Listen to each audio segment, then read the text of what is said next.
السلام عليكم ومرحبا بكم في شهوات أحمد. نتمنى يا ربي تكونوا كلكم بخير وعلى خير. اليوم غنوجد معكم المخرقة أو الشباكية. غنبدا بسم الله.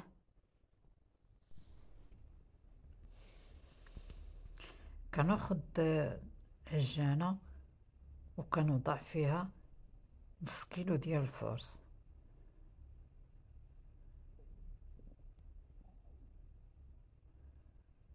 بعد ما كنوضع فيها نص كيلو تاع الفرص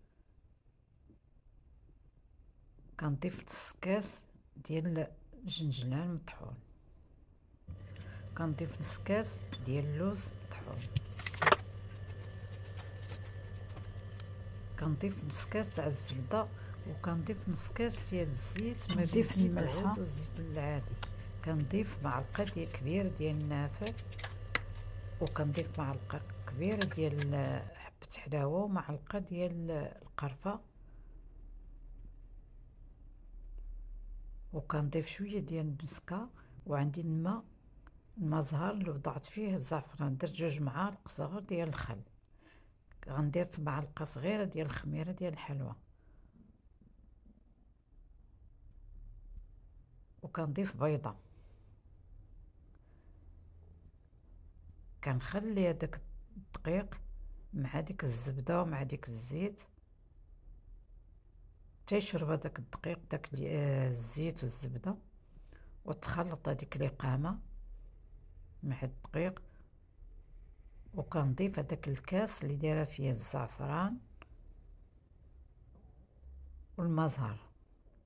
كاس واحد هو جمع ليا داك نص كيلو ديال الدقيق. بعد ما عجنتها غنزولها من العجانه وكنجمعها وغنديرها في بلاستيكه وغنخليها ترتاح.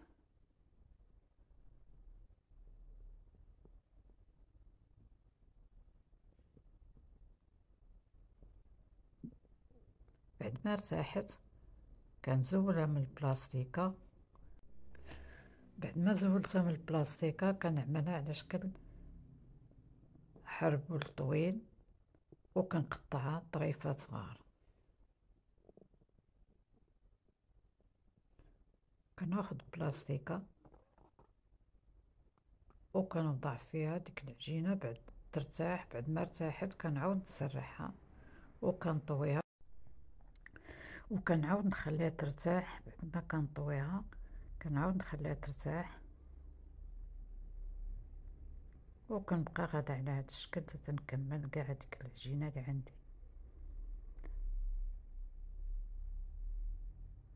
ودابا دا غندوز بعد ما سرحتها دابا غنبدا نشبك.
وهذه هي المخرقه بعد ما كملتها.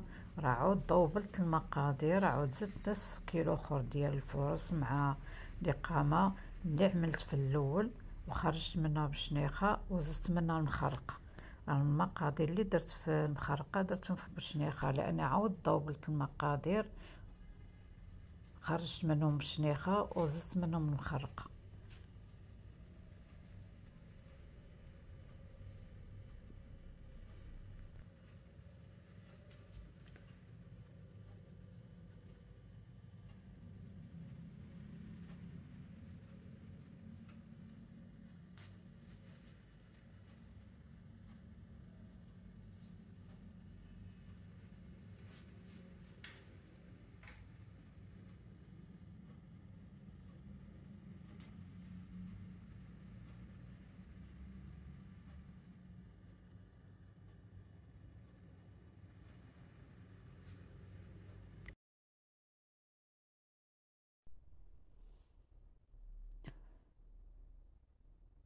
كتجي معلكه، راه نتوما بعد ما هرس وحده باش تشوفوها، راه كتجي شاربه العسل ومعلكه.